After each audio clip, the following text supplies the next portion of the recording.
the technical acumen of NGOs on all sorts of climate change, you know, sex slavery, I mean, you name the issue. NGOs have an awful lot of competence in those areas.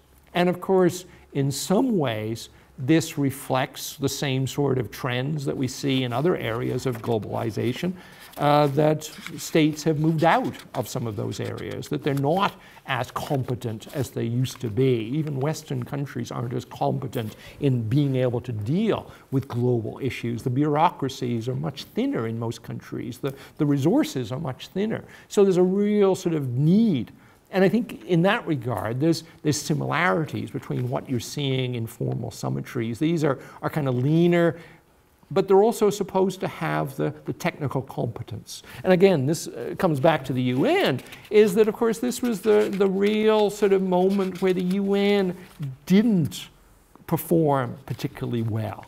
You know, in 2008. I think there was an opportunity for the UN to perform well, and for whatever reason, it was seen as problematic in terms, they were seen as perhaps having too much emphasis on the normative, right? For the vision down the road, you know, the Stiglitz Commission and the General Assembly. While, like it or not, the G20 was in there, kind of doing the deals, but also this is what NGOs do. You know, that not all of the NGOs are kind of up in the normative clouds all the time. They are in there doing. So again, there's a lot of similarity, including, of course, the backlash that both of them get, both in the West and to a large extent in the global South as well.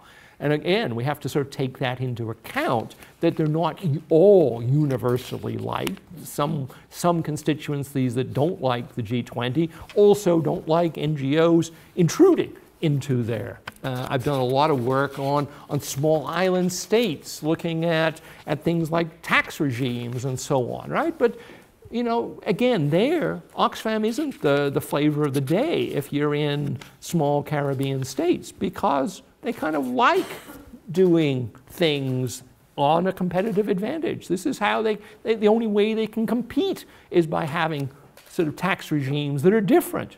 And they would say, more equitable in some ways because you pay less tax. But other countries and other actors don't see that, including Oxfam and other NGOs. So there's a lot of things that are fascinating about that sort of question. Mm-hmm.